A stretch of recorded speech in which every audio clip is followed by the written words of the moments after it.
예수 그리스도께서 사망 권세를 이기시고 다시 사셨습니다. 여러분 믿으시면 아멘. 성경은 담담히 예수의 부활을 증거해요. 막 증명하려고 애쓰지 않아요. 담대히 기쁨으로 담담하게 예수님이 다시 사셨다고 곳곳에서 증거합니다. 증명하려고 애쓰지 않습니다. 사실이고 진리이기 때문입니다. 마태복음 28장 7절 이후를 보니까 여인들에게 예수 부활을 알리는 천사가 등장합니다. 그들이 장례 이후에 예수님께 향유라도 좀 부어드릴까 하고 염려하면서 왔을 그때에 천사가 뭐라 합니까? 우리 파란색 문장 이유를 읽어봐요. 시작. 그가 죽은 자 가운데서 살아나셨고 너희보다 먼저 갈릴리로 가시나니 거기서 너희가 배우리라 하라 그러셨어요. 그 기쁜 소식을 천사가 알려주니 무서우면서도 감격스러운 거예요. 여자들이 8절에 보니까 무서움과 큰 기쁨으로 빨리 무덤을 떠나 제자들에게 알리려고 다름질할세. 그때 주님이 등장하십니다. 9절 말씀 얼마나 감격스러운 장면입니까? 읽어봐요. 예수께서 그들을 만나 이르시되 평안하냐 하시거늘 여자들이 나아가 그 발을 붙잡고 경배하니. 아멘. 주님께서 말씀하셨어요. 평안하냐. 다른 본문에서는 평강이 너희에게 있을지어다. 여러분 옆에 있는 분들에게 평안이 너희에게 있을지어다 인사해 주십시오. 평안이 당신께 있을 것입니다. 예. 예수님의 부활은 평강을 선포해요. 평안을 선포해요. 모든 절망과 염려와 의심과 두려움을 종식시키시는 평강의 선포셨어요. 여자들이 나아가 그 발을 붙잡고 경배하니 예수께서 말씀하십니다. 무서워하지 말라. 가서 내 형제들에게 나의 제자들에게 너희들이 갈릴리로 가라. 거기서 나를 보리라 하시니라. 증거하라 그러셨어요. 많은 제자들이 십자가에 죽임 당하시는 예수님을 보았을 때 그들은 굉장히 절망스러웠을 거예요. 지난 3년간 쫓았던 주님이 돌아가셨으니 나는 헛것을 쫓았던 것인가? 우리 주님이 보여주셨던 그 말씀들은 거짓이란 말인가? 어떤 누구도 주님이 너무나 여러 번 예루살렘을 향해 가시는 길 중에서 부활을 언급하셨는데 믿는 백성들 제자들은 없었어요. 그저 주님이 사시기를 바랬고 정치적인 구속이 임하기를 바랬겠죠. 그 모든 희망과 기대가 무너진 절망의 순간들을 제자들이 맞이합니다. 그 장면들을 고린도전서 15장은 바울이 이렇게 적용시키면서 말씀하고 있는 거예요. 55절 사망아 너의 승리가 어디 있느냐? 사망아 내가 쏘는 것이 어디 있느냐? 사망이 쏘는 것은 죄요 죄의 권능은 율법이라. 사망이라는 것은 죄가 쏴서 맞춘 사람에게 다가가는 형벌인 거예요. 모든 예수님을 의심하고 믿지 못하고 육적인 이성적인 생각을 하면서 내가 잘 되기를 바랐던 그런 사람들에게 사망의 화살, 죄의 화살이 꽂히죠. 나를 위해 살았고 주님을 믿지 못했고 성령을 따라 살기보다는 육의 비전들, 욕구를 따라 살았던 우리들의 모습이죠. 죄의 권능은 율법이라. 율법이 죄를 죄라고 직시해 주거든요. 우리가 죄를 율법을 통해서 깨닫죠. 피할 자가 없죠. 그러니 절망하는 거예요. 제자들도 이제 제가 설교할 제자 중 하나 도마도 사망이 쏘는 죄의 형벌, 의심과 절망, 화살에 찔려서 허덕이고 있었을 거예요. 그러나 이제 우리가 곧 말씀으로 받겠지만 예수 그리스도의 부활이 사망의 권세, 절망의 권세를 무너뜨렸습니다. 고린도전서 15장 19절의 말씀, 20절의 말씀 같이 한번 나눠서 읽어봐요. 제가 19절, 여러분 20절. 만일 그리스도 안에서 우리가 바라는 것이 다만 이 세상의 삶뿐이면, 우리가 이 땅에서만 잘 살려고 한다면 모든 사람 가운데 우리가 더욱 불쌍한 자이리라. 예수 믿는 사람들은 제일 불쌍한 사람 중에 불쌍한 사람이다. 그러나 아니다. 20절 선포합시다. 시작. 그러나 이제 그리스도께서 죽은 자 가운데서 다시 살아나사 잠자는 자들의 첫 열매가 되셨도다. 할렐루야. 여러분, 예수님께서 우리를 사망 권세에서 일으켜내셨고 잠자는 자들 중에 부활의 첫 열매가 되셨어요. 그를 믿는 자들은 우리 또한 부활, 구원의 능력을 입는 줄로 알아요. 여러분, 부활의 예수님을 믿으면 크게 세 가지 복이 있어요. 첫 번째, 영생의 복. 시작. 영생의 복. 잠깐 사망은 경험하겠지만 우리 영은 죽지 않아요. 여전히 살아서 하나님 나라에 도래하고 하나님의 사랑을 입을 거예요. 두 번째, 성령의 내주하시는 복. 성령의 복. 시작. 성령의 복.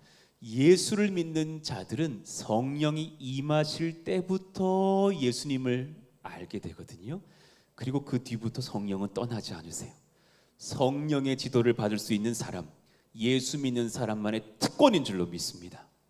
마지막 세 번째, 이 땅에서 망하지 않아요. 승리의 복. 시작. 승리의 복. 우리는 영생, 성령, 승리의 복을 받아요. 57절 말씀 선포해 봅시다. 우리 주. 시작. 우리 주 예수 그리스도로 말미암아 우리에게 승리를 주시는 하나님께 감사하노니 예수 부활의 권세가 우리를 승리케 하시는 줄로 믿습니다. 아멘. 고백합시다. 나는 승리를 약속받았습니다. 조금 더 크게, 조금 오늘 점잖으신 것 같아요.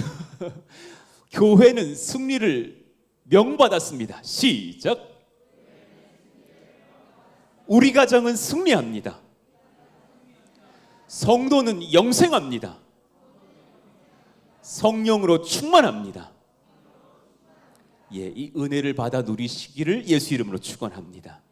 그러나 알지만 우리 가운데 의심이 있는 거예요.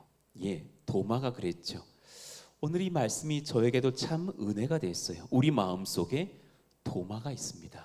의심하는 마음. 자, 우리 아래의 문장 한번 읽어봐요. 시작. 의심 많은 우리. 그러나 의심도 하나님께 붙들리면 진리를 찾는 통로가 됩니다.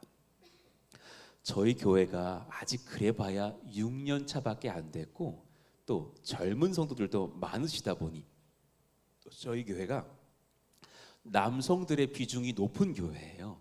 어느 교회보다 남자분들이 많이 찾아오고 그러다가 회심하고 변화되기도 하는 역사들이 참 많은 교회예요. 그래서 지금도 기억합니다. 한 10명 이상의 분들이 저에게 꼭 저 말씀을 하셨었던 우리 신랑분들, 남편들, 남자분들, 여성들도 계셨고요. 있으셨어요. 목사님, 아내 따라서 여기 와 앉아는 있는데 믿어지지가 않습니다. 목사님 설교는 참 재밌는데 믿어지지가 않는데 또 약간 속상하더라고. 재밌고 은혜가 되면 믿어야지 왜 믿어지진 않았을까. 그러면서도 기다리십시오. 그날이 옵니다. 그날이 옵니다. 어느 날 저에게 찾아오셔서 오늘 제가 주님을 만났습니다. 영접했습니다. 이런 은혜들이 있는 거죠. 여러분, 주님은 의심하지 않는 믿음을 기뻐하시는 건 사실이에요. 한번 고백합시다. 의심하지 않을 때 기뻐하십니다.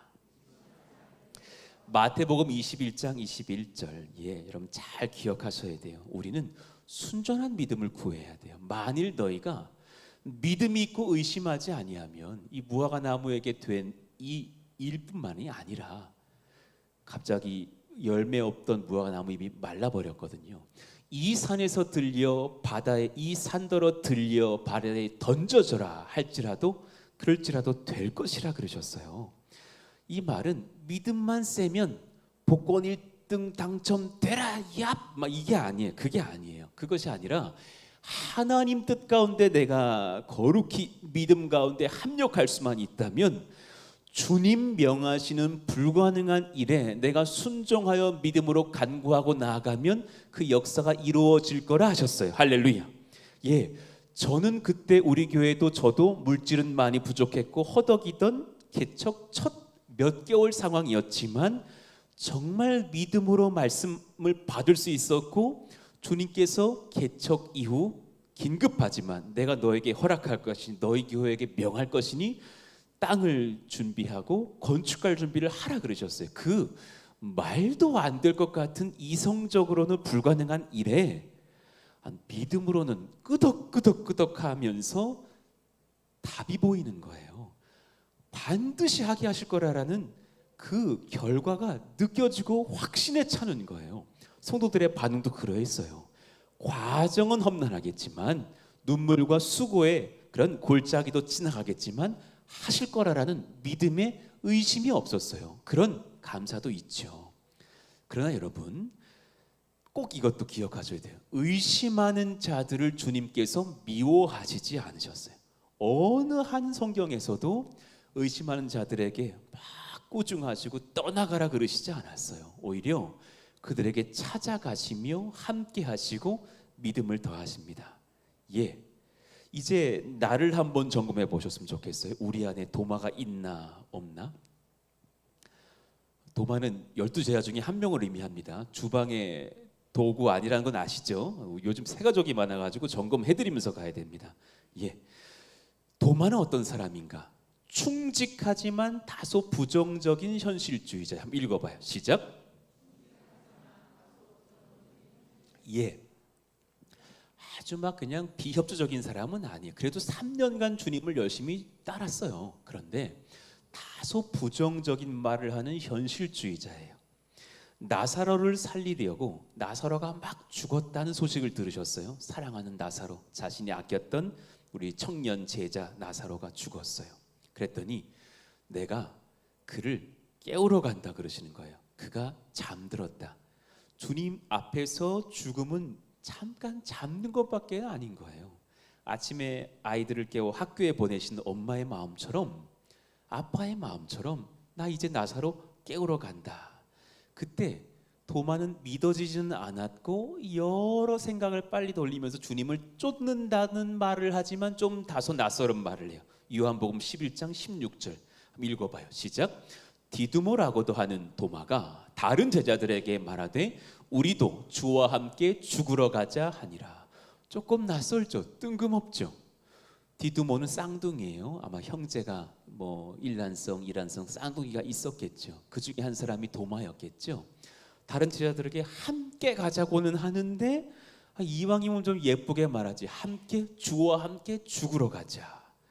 뭘 의미할까요? 뭐 여러 가지 해석이 가능하지만 일단 나사로가 죽었고 그가 살아날 거라는 믿음 없는 상태. 또 한 가지는 일전에 예수님이 그 지역에서 돌 맞으실 뻔했던 장소거든요. 그러니까 그 지역으로 가면 우리도 위협을 당할 수 있다는 생각을 했던 것 같아요. 그러니 뭐 예수님이 자꾸 이제 나도 곧 죽을 거라고 말씀도 하셨겠고, 그러니까 여러 가지 생각을 하면서 충성은 다하지만 주와 함께 죽으러 가자. 뭔가 신앙의 결기이기보다는 좀 부정적인 생각을 하는 현실주의자 같아요. 그런가 하면 두 번째, 진리의 길을 이성적으로 찾고 싶어하는 정직한 구도자. 읽어봐요. 시작.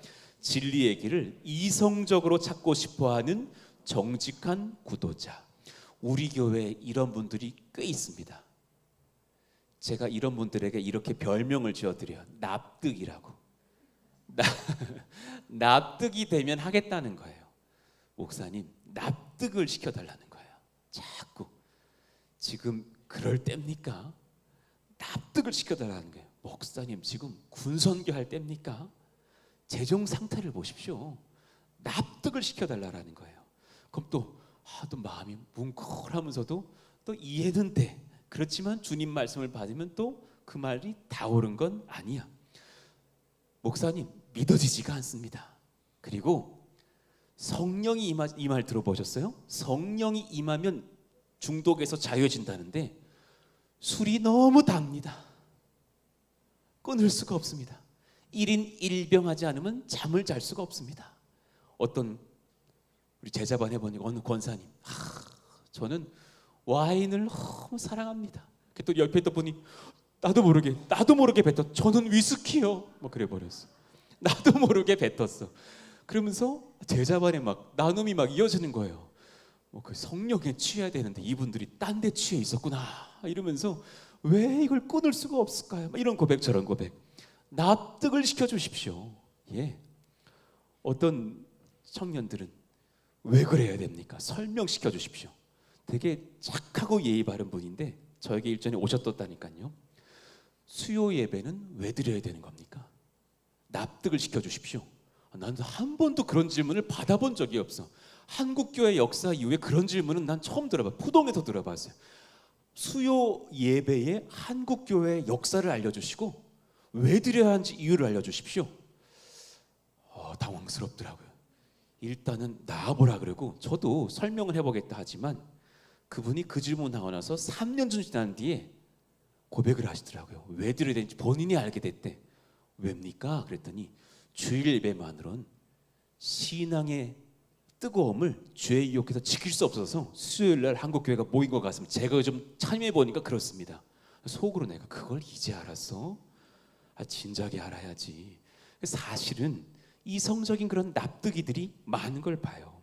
우리는 이 말씀을 잘 알아요. 요한복음 14장 6절 말씀 읽어봐요. 시작. 예수께서 이르시되 내가 곧 길이요 진리요 생명이니 나로 말미암지 않고는 아버지께로 올 자가 없느니라. 이 말씀 잘 알고 있어요. 예. 그런데 이 1000번 들어본 이 말씀 앞에 도마의 질문이 있어서 이 말씀 하신 거라는 건 알고 계십니까? 너희가 내가 갈 길을 알고 있단다. 또 알게 될 것이란다 라는 영적인 말씀을 하셨어요. 나는 죽음의 길로 가고 부활의 길을 열 것이고 하나님께로 가고 성령을 보내 너희를 구원할 거란다. 이런 말씀이신 거죠. 그리고 나를 믿는 자만이 주를 만날 거야. 그런 영적인 말씀을 했더니 도마는 이성적으로 받는 건 바로 전절 한번 봅시다. 5절인데요. 도마가 이르되 산통을 깨는 질문이에요. 주여 주께서 어디로 가시는지 우리가 알지 못하거늘 그 길을 어찌 알 수 있겠사옵나이까? 어떻게 알겠사옵나이까? 주님 언제 내일은 어디로 간다 말해 주셨습니까? 늘 인자는 머리 될 데가 없다 그러셨고 어디로 가자 그러면서 나는 이제 곧 죽을 거라 뭐 이런 말씀을 하셨지 주님이 어디로 가시는 데가 어떻게 압니까? 대단히 현실적인 이성의 질문을 하고 있는 거예요. 혹시 여러분들이 지금 그 반응을 하고 계시지는 않는지요? 믿음은 도마는 이렇게 생각한 거예요. 이런 분들 계실 거예요. 도마 같은 생각을 하는 분들. 믿음은 감정이 아니라 저 사람 지금 손 들고 찬양하네. 너 눈물 흘리네. 너무 감정적인 필러네. 아니야. 믿음은 확신과 이해 위에 서야 해 라는 태도예요. 여러분 확신과 이해 위에 서야 되는 것은 반은 맞고 반은 틀려요. 무슨 말이냐?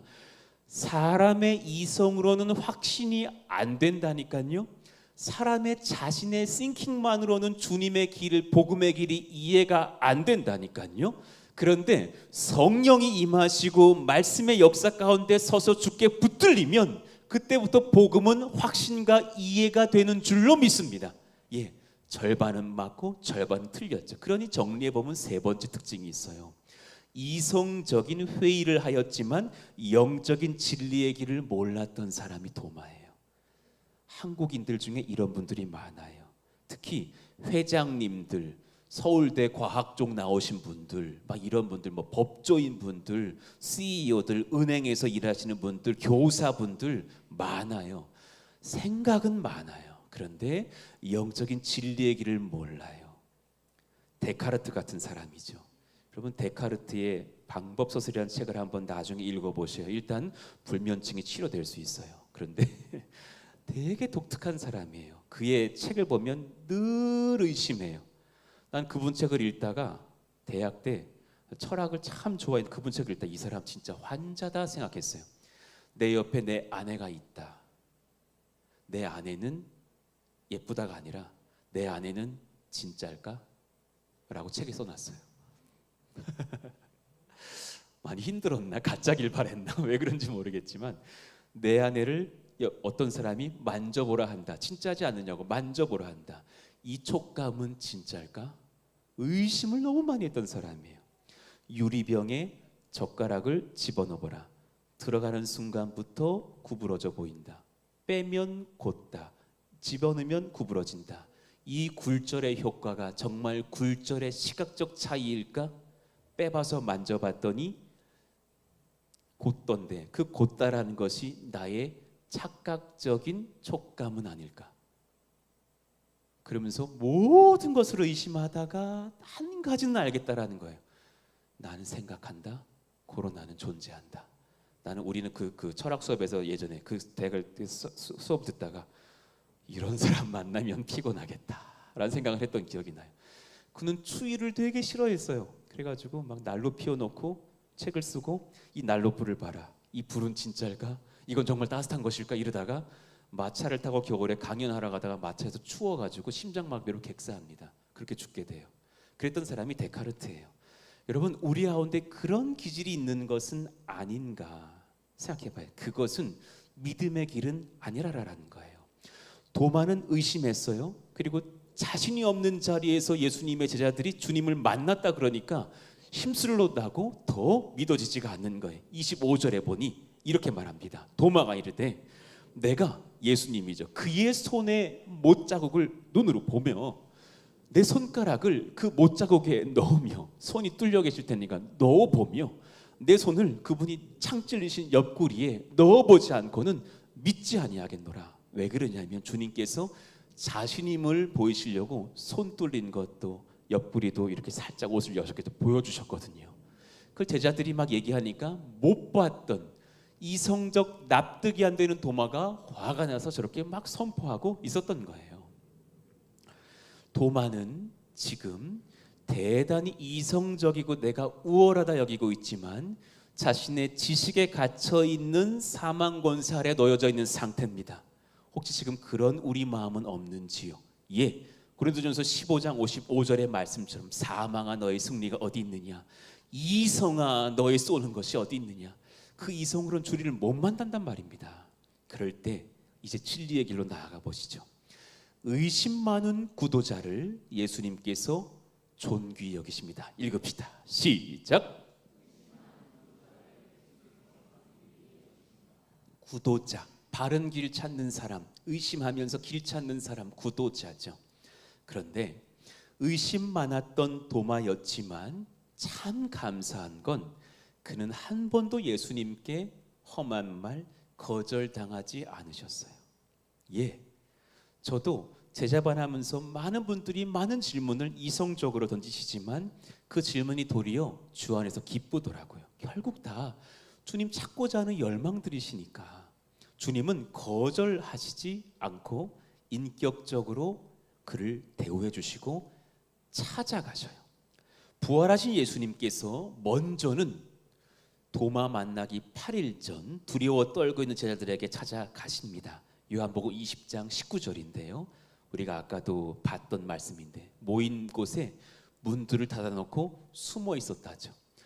예수님 죽인 유대인들이 예수의 제자들 어디 있냐고 그 사람들도 같이 죽이자고 할까봐 무서워가지고 유대인들 두려워서 문 닫고 숨어 있는데 주님은 문 여시지도 않았는데 들어가셨어요. 어떻게 들어오신지는 신비해요. 예수께서 오사 가운데 서서 이르시되 너희에게 평강이 있을지어다. 의심과 절망과 의문이 많은 여러분들에게 제가 주를 대신 선포합니다. 너희에게 평강이 있을지어다. 아멘. 네, 얼마나 감사한지요. 그리고 손과 옆구리를 보여주시면서 내가 너희들의 스승 구세주 예수님이 맞다 하니 20절에 제자들이 주를 보고 기뻐하더라 그랬어요.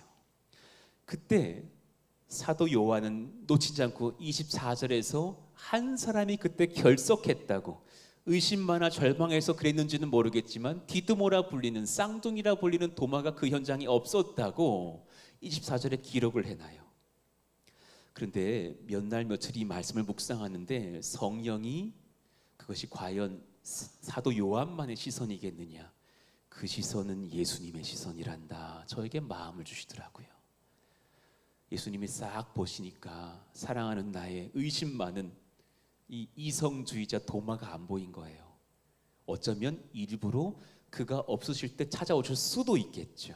주님은 의도적이실 수 있죠. 그리고 다시 8일 뒤에, 아마도 그 8일 뒤라는 것이 사도행전에 많이 등장하는 표현인데, 안식일 다음 날인 또 부활 예수님을 기념하는 주일일 거라고도 예측을 하곤 합니다.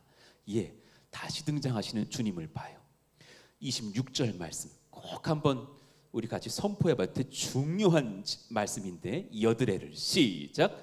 여드레를 지나서 제자들이 다시 집 안에 있을 때에 도마도 함께 있고 문들이 닫혔는데, 예수께서 오사 가운데 서서 이르시되 너희에게 평강이 있을지어다 하시고. 여러분, 똑같은 장면을 연출해 주시는 거예요. 8일 전과 똑같으셔요. 문들이 닫혔는데 들어오셨고, 똑같이 너희에게 평강이 있을지어다. 똑같은 말씀. 하나만 다르죠. 누가 없었고 이젠 누가 있고, 도마는 없었고 도마가 이제는 있고죠. 동일한 상황을 연출해 주시면서 도마야, 너 소외될 필요 없단다. 내가 너를 이제 믿는 백성 만들어 주겠다 하시는 역사의 현장인 거예요. 오늘 주님께서 의심 많은 우리 심령 가운데 찾아오시는 줄로 믿습니다. 그래서 우리에게 그 납득이들 같은 마음속에 예수 믿는 성령의 믿음을 주실 줄로 저는 확신해요. 예, 의심 많았던 도마를 위해 예수님이 친히 찾아오셨어요. 도마는 의심의 말로 자신을 드러냈지만, 예수님은 도마를 책망하시지 않고 찾아와 그의 의문과 의심에 친히 응답하시는 분이셔요. 이 사실은 우리 믿음이 약하거나 잘 믿는 분도 있지만 자꾸 의심하는 분도 있거든요. 혹은 질문과 의심이 많거나 기질상 굉장히 싱킹이 강한 사람이거나, 어쩌면 과거에 푸동에 그런 분들이 여럿 오셨어요. 공동체의 상처를 받았다 느껴져서 사실은 주님을 인격적으로 만나지 못한 것도 있지만, 주님께 나아가지 못하고 움츠려 있는 많은 성도들에게, 이웃들에게, 우리들에게 예수님을 만날 수 있는 위로의 근거가 됩니다. 예수님의 임재와 그분의 말씀이 도마의 의심을 꺾었습니다. 선포합시다. 시작. 예수님의 임재와 말씀이 도마의 의심을 꺾었습니다. 여러분, 도마의 싱킹이 납득되어져서 믿음이 생긴 게 아니라, 잘 분별하셔야 돼요. 믿음은 그렇게 생기는 것이 아니에요.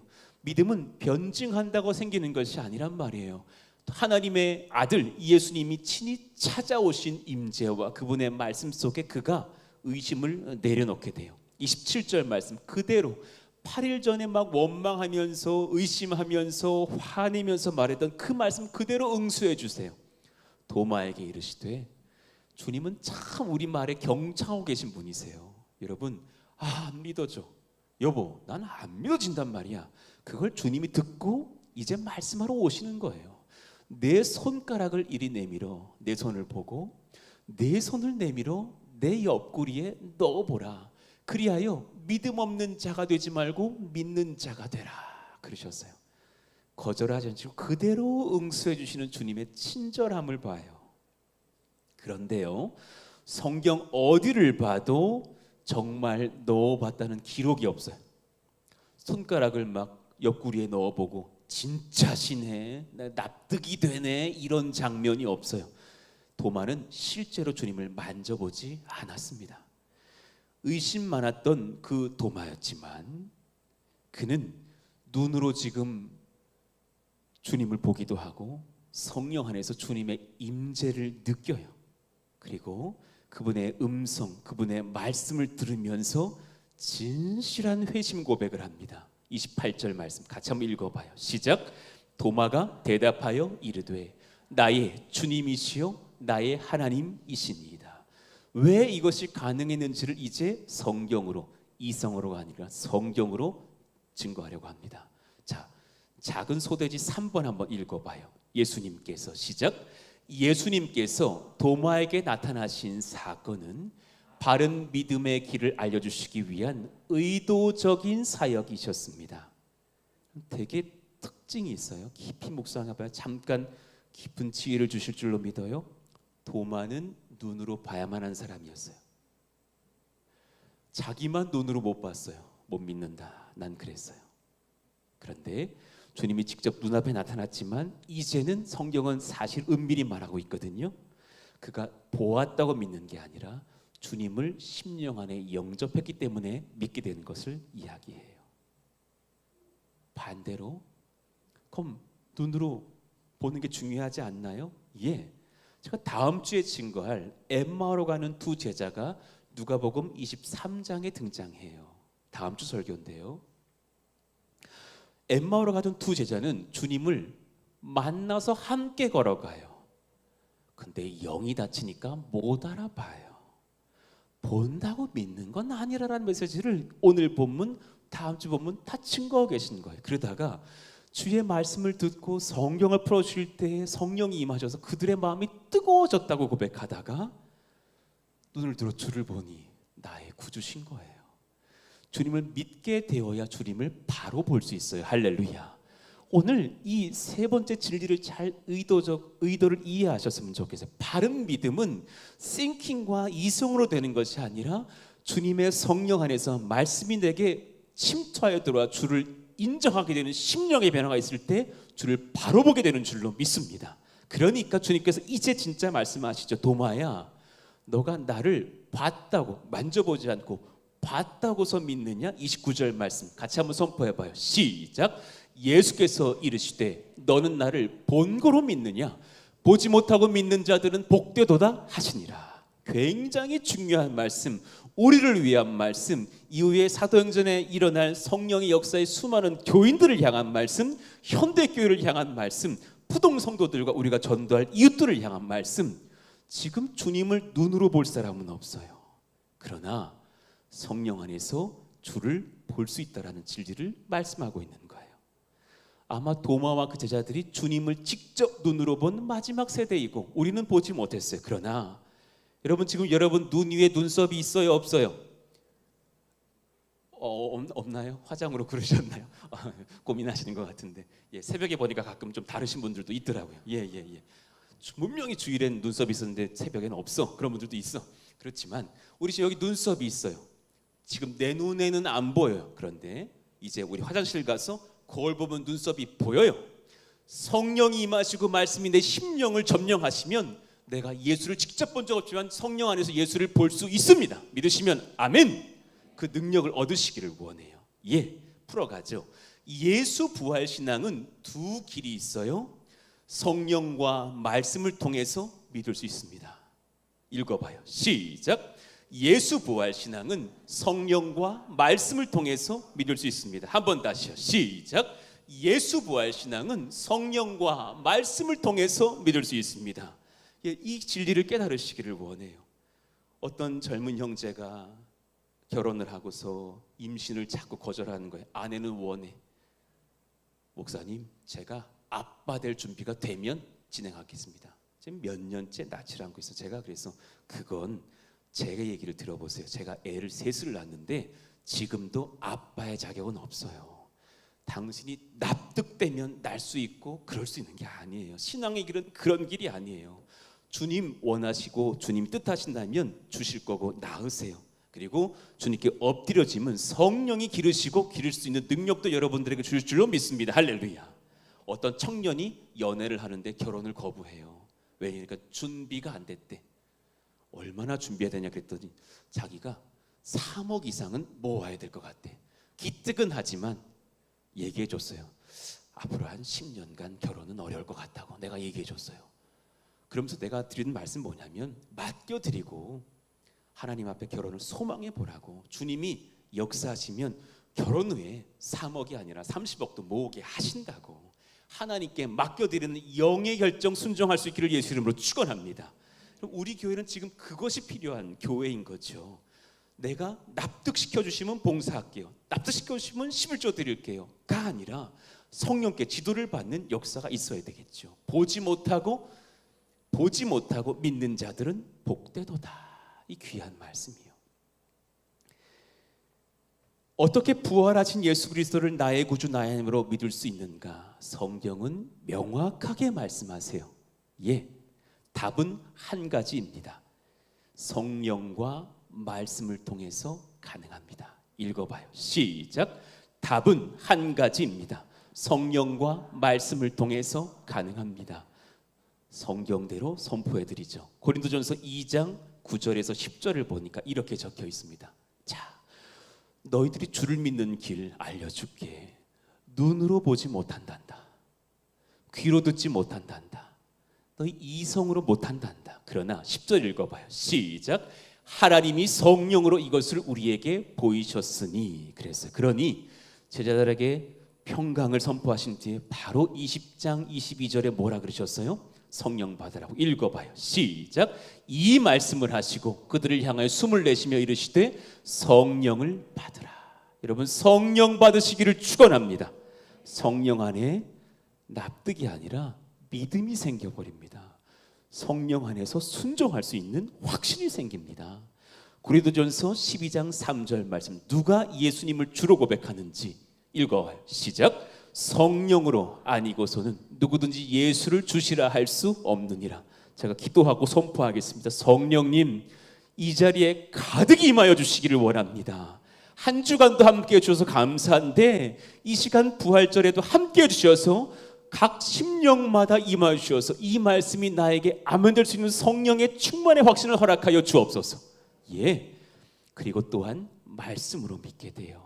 로마서 10장 17절 말씀 선포합시다.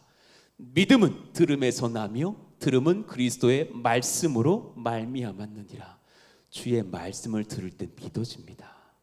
예수님은 요한복음 1장 1절에서 본인이 말씀이신데 육신되어 오셨다 그래요. 본인이 말씀이시고 예언되어 오셨던 그 로고스 말씀이신데 자신이 육신되어 오셨다 그래요. 동일합니다. 주의 말씀을 들으면 육신되어 오신 예수님을 만날 수 있습니다. 할렐루야. 디모데후서 3장 15절 말씀 읽읍시다. 시작.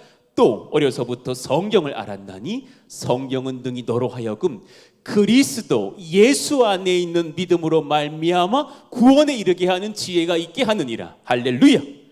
하나님 말씀 안에서 성령으로 말미암아 예수님을 믿을 수 있는 심령 되게 하여 주옵소서. 성령 안에서 말씀의 은혜로 말미암아 아직 준비되지 않은 것 같아서 두렵지만 믿음으로 순종할 수 있게 하여 주옵소서. 그것이 은혜의 결심 아닙니까? 그렇게 하는 것 아닙니까? 정리를 하죠. 예수님을 믿고 싶지만 믿어지지 않는 사람들에게 친절하게 정리해 드릴게요. A번, 나는 눈으로 본 적이 없어서 믿을 수가 없어 라는 분들에게 성경은 이렇게 답합니다. 한번 아래 문장 읽어봐요. 예수님은, 시작. 예수님은 내가 보지 않아도 믿을 수 있도록 성령을 보내셨고 말씀으로 지금도 자신을 보여주고 계셔. 예, 아멘입니다. 두 번째 질문. 예수 믿는 믿음은 잠깐의 감정이나 착각이 아닐까? 어떤 성도님이 그러신 거예요. 목요일쯤 되면 정신을 차린대요. 내가 주일에 그 성도들의 예배에 뜨거움에 속았다. 정신 바짝 차려야 돼. 인생 호락호락한 거 아니야? 그러다가 또 주일 가면은 내가 죄인이었다. 또 목요일 수요일쯤 되면 세상에서 그냥 세상 능력으로 살아야지. 왔다 갔다 하면서 그가 했던 고백이에요. 목사님, 믿음은 잠깐의 감정이나 착각 아닐까요? 답을 드리죠. 읽읍시다. 성령은, 시작. 성령은 단순한 감정이 아니라 진리를 깨닫게 하는 인격적이신 하나님이시오. 그분이 너의 마음의 진리의 빛을 비추실 거야. 믿으십니까? 아멘. 도마 같은 사람들 C번, 난 너무 많은 의심이 있어. 난 왜 저 성도처럼 단순하게 믿지 못할까? 예, 그런 고백을 할 때가 있잖아요. 제임스 패커라는 위대한 목사님 신학자가 계신데요. 그분이 본인의 저서에서 이렇게 고백을 했어요. 나는 믿는 목사고 신학자인데 난 귀질상 너무 의심이 많았다고. 그래서 순전하게 잘 믿는 동료나 성도들이나 목회자들이 너무 부러웠다고. 나는 지금까지 설교도 해왔지만 이런저런 사역이 없어서 의심이 너무 많고 두려움이 너무 많아서 일반 번 이상 예수님의 역사를 의심했던 것 같다고 본인의 연약함을 고백하셨어요. 참 위로가 돼요. 난 너무 성향상 기질상 의심이 많아. 예, 답을 드리죠. 같이 읽어봐요. 도마도 시작. 도마도 그랬어. 예수님은 그런 의심을 품은 사람을 결코 외면하지 않으셔. 오히려 그런 사람을 찾아오셔. 여러분 위로 얻으시기를 축원합니다. 주님이 찾아오셔서 염려 마라, 내가 너 만나줄게 하십니다. 물 밖으로 고기가 나와서 사람 만나는 게 아닙니다. 사람이 물속에 들어가다 물고기가 사람인 존재를 만나겠죠. 우리가 어떻게 감히 하나님을 내가 찾아가 버리라고 만납니까? 하나님은 우리를 찾아오셔야 만나죠. 그렇게 하신다는 약속입니다. D번, 그럼 난 어떻게 예수님 만날 수 있는데요? 그 길을 납득시켜 주십시오. 예, 납득의 길이 아니라 은혜의 길을 제시해 드리죠. 읽읍시다. 예수님은 시작. 예수님은 말씀 안에서 살아 역사하고 계셔. 또한 하나님의 말씀을 읽고 들을 때 성령께서 너의 마음에 예수님이 누구신지 확실하게 깨닫게 하실 거야. 그것은 이성을 뛰어넘는 성령의 은혜야. 할렐루야. 여러분 믿으시기를 축원합니다. 옆에 있는 분들에게 인사해 주세요. 당신은 믿게 되실 것입니다. 이미 믿음이 있는 분들이지만 더욱 믿게 하실 주님을 찬송합니다. 예, 우리의 신앙을 바꿔가시는 주님의 능력이 우리를 덮습니다. 그러니 도마의 고백이 우리의 고백되기를 원합니다. 나의 주님이시요 나의 하나님이시니이다. 이건 굉장히 진실한 개인적 고백이죠. 아내 따라온 남편 믿음 아니죠. 엄마 따라온 아들 믿음 아니죠. 엄마가 5만 원 줘서 온 믿음 아니죠. 이제 내가 당신을 나의 주님으로, 유일하신 주, 나의 유일한 구세주 하나님으로 영접합니다라는 고백이에요.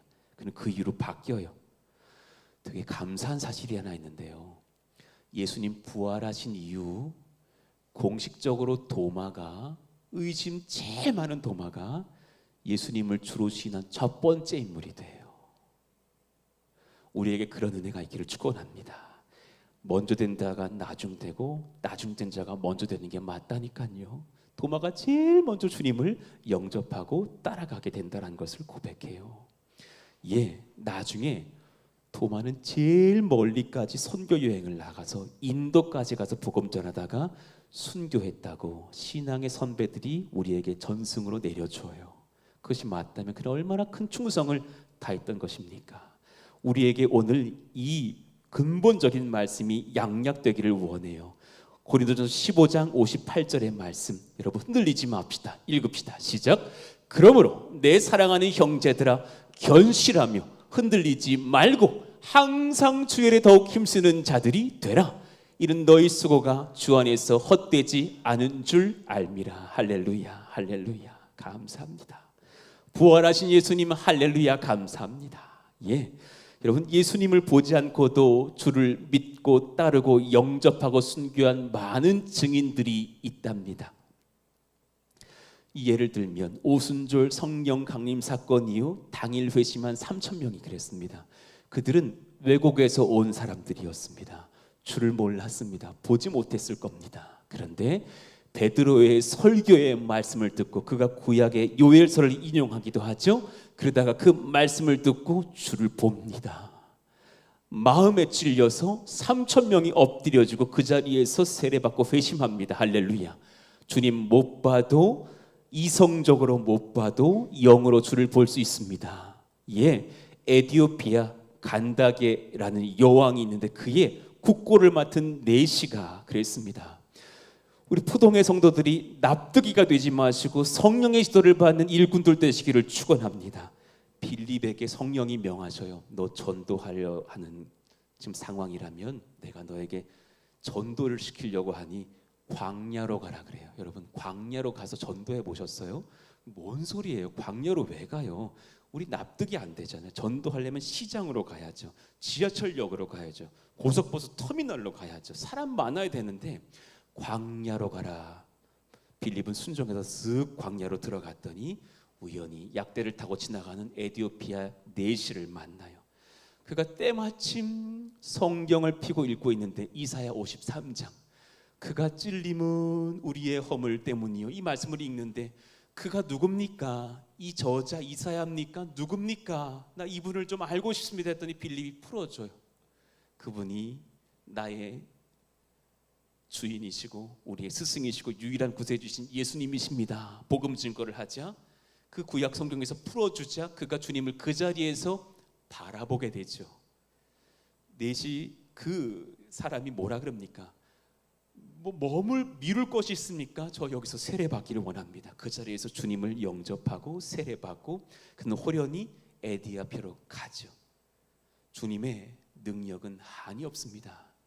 여러분 존 웨슬리라는 사람 아실 겁니다. 귀한 목회자, 귀한 신학자였죠. 근데 그의 고백문을 보면 그의 젊은이 때 너무나 부끄러운 고백을 해놔요. 본인이 옥스퍼드에서 나 학력 좋다고 여기면서 홀리클럽도 만들고 경건 생활도 잘했어. 기도하고 성경 읽고 금식하고 선행하는 것을 매주 실천했던 사람인데 자기 사실은 예수님을 만나본 적도 없고 믿어지지도 않았더래요. 전도자 신학교에서도 그런 사람들 계시거든요. 난 참 긍휼하게 기도하게 돼요. 예전에 보면 신도원생들 중에서도 와 믿어지지가 않는데 전도사로 와 있는 분도 있다니까요. 어떤 분은 막 담배를 피우면서 끄고 들어가는 분도 있어요. 그런 사람 중에 하나였겠죠. 그런데 1735년도 자기가 자기 명예가 있다 여기서 조지아 땅으로 가서 선교 사역을 시작하는데 하나도 열매가 없고 교회가 망해버려 무너져 버려요. 부끄러운 일을 경험했던 존 웨슬리. 그런데 3년 뒤 38년 5월 23일에 저 말씀처럼요 런던 알더스게이트 거리의 한 모임에 참석했는데 예수 믿는 사람들의 모임이었고 선교사들의 모임이었는데 한 무명의 성도가 일어나 마틴 루터가 쓴 로마서 서문을 낭독을 하면서 로마서 말씀을 막 읽기 시작했대요. 그때 그의 고백입니다. 그가 루터의 서문을 낭독할 때 그 로마서의 말씀이죠. 그 말씀이 내 마음이 이상하게 따뜻해졌다. Strange warmed라고 적혀놔요. 이건 그냥 감동 드라마보다 짠 이게 아니라 굉장히 이상한 따뜻함이었다. 이런 일은 경험한 적이 없었다. 지금 이것을 또 납득이들 어떤 온도였을까 이러지 말고 그건 성령이 허락하시는 따뜻함이에요. 읽어봐요. 나는 시작.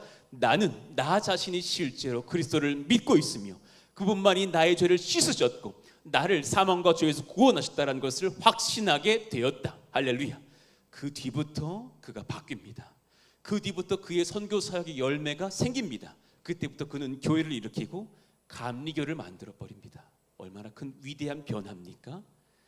여러분 현대에 지금 살아계신 분이신데요 52년생이신데 리 스트로벨이라는 일꾼이 있습니다. 스트로벨 사진 한번 보여봐 주십시오. 이 남자분은 시카고 트리뷴의 법률 기자였어요. 예일대 법학 석사 출신이에요. 또 올돌한 사람이죠. 그리고 아주 독한 무신론자, 기독교를 너무너무 싫어했던 사람이었어요. 너무 당혹스럽게 자기 아내가 영접을 한 거예요. 아니 우리 가문의 수치다 이건. 어떻게 내 아내 레슬리가 예수님을 믿느냐. 그러면서 아내를 돌려놓으려고 작정을 하고 2년간 성경과 다른 자료들을 연구하기 시작해요. 내가 예수 부활이 허구라는 것을 입증하겠다 하면서 신약 문서는 역사적으로 신뢰하지 못할 것이다. 빈 무덤은 가짜일 것이다.